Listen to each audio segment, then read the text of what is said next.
மாண்புமிகு பேரவைத் தலைவர் அவர்களே, கர்நாடகம் காவேரிக்கு குறுக்கே மேகதாத்து பகுதியிலே ஒரு அணை கட்ட முயற்சி இருக்கின்றது. அதை கண்டித்து தமிழ்நாட்டு மக்களினுடைய உணர்வுகளை பிரதிபலிக்கக்கூடிய வகையில் மாண்புமிகு முதலமைச்சர் அவர்கள் முன்மொழிந்துள்ள தீர்மானத்தை மனிதநேய மக்கள் கட்சியின் சார்பாக வரவேற்கின்றேன். தமிழக விவசாயிகள் தொடர்ந்து, தமிழ்நாடு விவசாயிகள் மட்டுமல்ல, ஒட்டுமொத்த தமிழக மக்களும் காவேரிக்கு குறுக்கே மேகதாத்துவில் அணை கட்டுவதை எதிர்க்கக்கூடிய நிலையில் நமது அண்டை மாநிலமான கர்நாடகத்தின் முதலமைச்சர் தனது சுயலாபத்திற்காக காவேரி நடுவர் மன்ற இறுதி தீர்ப்புக்கு முரணாக உச்சநீதிமன்றத்தை அவமதிக்கும் வகையில் இந்த அணையை கட்ட முயற்சிக்கிறார். காவேரி நடுவர் மன்ற இறுதி தீர்ப்பு முழுமையாக ஒன்றிய அரசின் அரசிதழில் வெளியிட்டு அரசாணைகள் பிறப்பிக்கப்பட்டுள்ளன. இதனை பின்பற்றி காவேரி மேலாண்மை ஆணையம் உச்சநீதிமன்றத்தின் நேரடி கட்டுப்பாட்டில் தன்னாட்சி கொண்ட அதிகாரம் கொண்ட அமைப்பாக செயல்பட்டு வருகிறது. ஏற்கனவே மேகதாத்து வரைவு திட்ட அறிக்கையை காவேரி மேலாண்மை ஆணையம் நிராகரித்துள்ளது என்பதையும் நாம் கவனத்தில் கொள்ள வேண்டும்.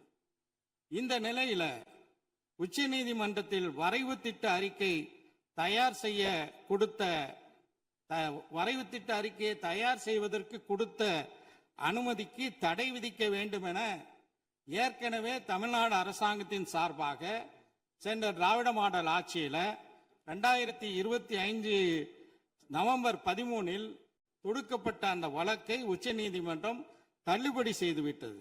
அதே நேரத்தில் மேகதாத்து அணை கட்டுவதற்கு ஆதரவான வகையில் கர்நாடகம் இந்த தீர்ப்பை பயன்படுத்த முடியாது என்றும் உச்சநீதிமன்றம் அந்த வழக்கை தள்ளுபடி செய்யும் போது உறுதியாக தெரிவித்துள்ளது.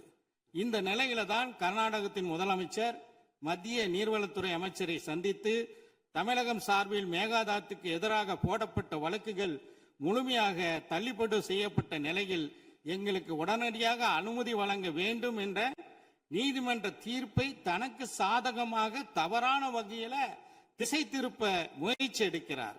மேலும் நீதிமன்றத்தை அவமதிக்கும் வகையில் மத்திய அமைச்சரிடமே கோரிக்கை விடுத்திருப்பது நீதிமன்றத்தை அவமதிக்கும் நடவடிக்கையாக இருக்கின்றது. எனவே நாம் உச்ச நீதிமன்றத்தில் நீதிமன்ற அவமதிப்பு வழக்கு தொடுப்பதற்கு தமிழ்நாடு அரசு நடவடிக்கை எடுக்க வேண்டும் என்று இந்த நேரத்தில் கேட்டுக்கொள்கிறேன். தமிழ்நாட்டில் சென்னை உள்பட 11 மாநகராட்சிகளை உள்ளடக்கிய 32 மாவட்டங்களில் வாழக்கூடிய 5 கோடி மக்களின் குடிநீர் ஆதாரத்தை அபகரிக்கும் நோக்கோடு சுமார் 25 லட்சம் ஏக்கர் விளைநிலங்களை பாலைவனமாக மாற்றும் வகையில் உணவு உற்பத்தியை அடியோடு அளிக்கும் நோக்கத்தோடு விவசாயிகளையும் விவசாய தொழிலாளர்களையும் அகதிகளாக வெளியேற்றும் அடிப்படையோடு கர்நாடகத்தின் முதலமைச்சர் செயல்படுவதை காங்கிரஸ் கட்சி தலைமை உரிய நடவடிக்கை எடுக்க வேண்டும் என்று கேட்டுக்கொள்கிறேன். 60 ஆண்டுகளுக்கு பிறகு தமிழ்நாட்டிற்கு காங்கிரஸ் கட்சி கூட்டணி அமைச்சரவையில் இடம் பெற்றுள்ளது. எனவே கர்நாடகத்தில் காங்கிரஸ் முதலமைச்சராக இருக்கலாம், ஆனால் தமிழ்நாட்டில் இங்க இருக்கக்கூடிய ஆட்சியில காங்கிரஸ் இடம்பெற்று இருக்கக்கூடிய நிலையில ஒரு மாற்றாந்தாய் மனப்பான்மையோடு தமிழ்நாட்டு மக்களை காங்கிரஸ் தலைமை பார்க்க கூடாது. அந்த மாநிலத்தின் காங்கிரஸ் முதலமைச்சரை அழைத்து அவருக்கு தேவையில்லாமல் காவேரி ஆணையத்தினுடைய தீர்ப்புக்கு எதிராக நீங்கள் செயல்படக்கூடாது என்று அறிவுறுத்த வேண்டும் என்று இந்த நேரத்தில் கேட்டுக்கொள்கிறேன்.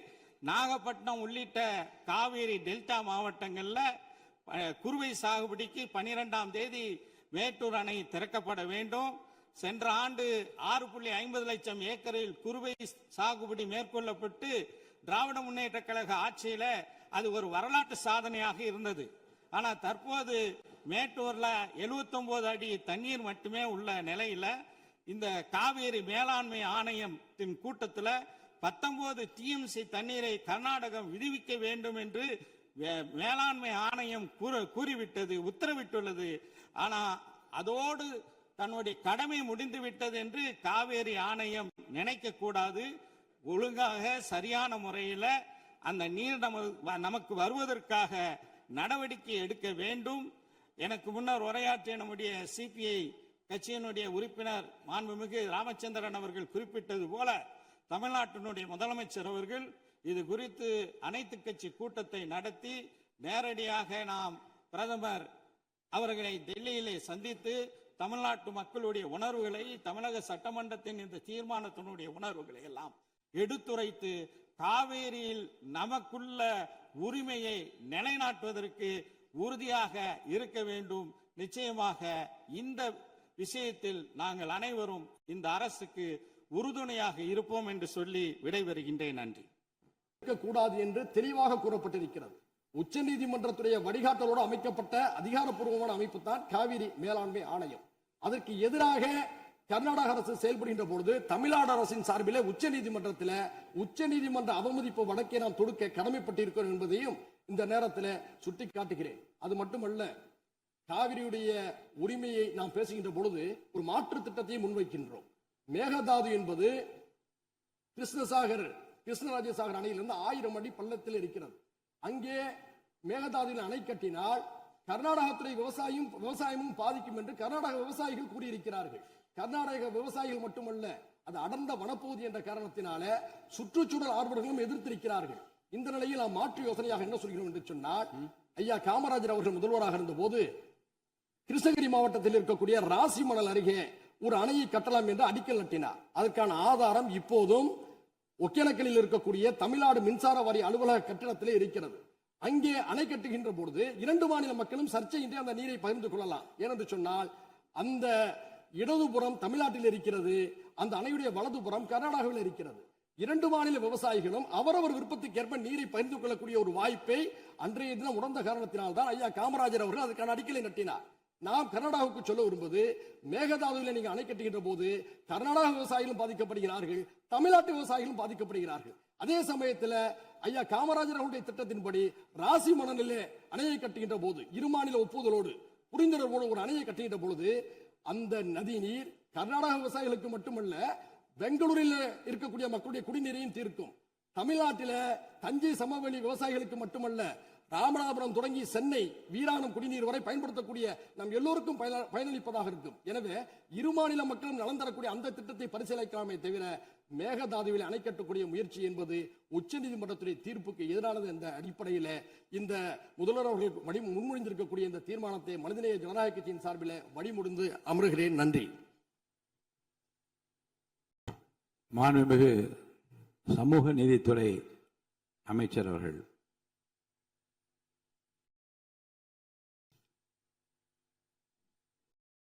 மிகு பேரவை தலைவர் அவர்களே, காவிரி நதிநீர் உரிமையை பாதுகாக்கும் வகையில் நமது சட்டமன்றத்தில் அரசினர் தனி தீர்மானத்தை முன்மொழிந்திருக்கும் மாண்புமிகு முதல்வர் அவர்களுக்கு மனிதநேய ஜனநாயக கட்சியின் சார்பில் பாராட்டுகளை தெரிவித்துக் கொள்கிறேன்.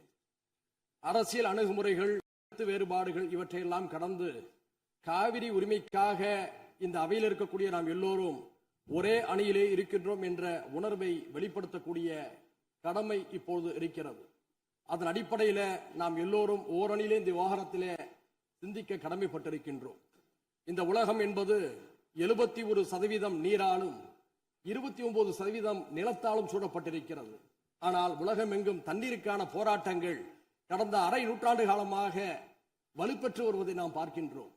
நம்முடைய இந்திய திருநாடு பல்வேறு இனங்கள், மொழிகள், பிராந்தியங்களை கொண்ட ஒரு துணைக்கண்டமாக இருக்கிறது.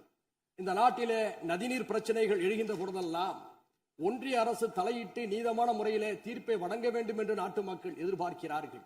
ஏனென்று சொன்னால், ஒரே நாட்டிலே வாழக்கூடிய ஒரே நாடாளுமன்ற தத்துவத்தை ஏற்றுக்கொண்ட நமக்கு மத்தியில நதிநீர் பிரச்சனையின் காரணமாக பிளவு ஏற்பட்டுவிடக் கூடாது என்ற அச்ச உணர்வு ஜனநாயக சக்திகள் எல்லோருக்குமே இருக்கிறது.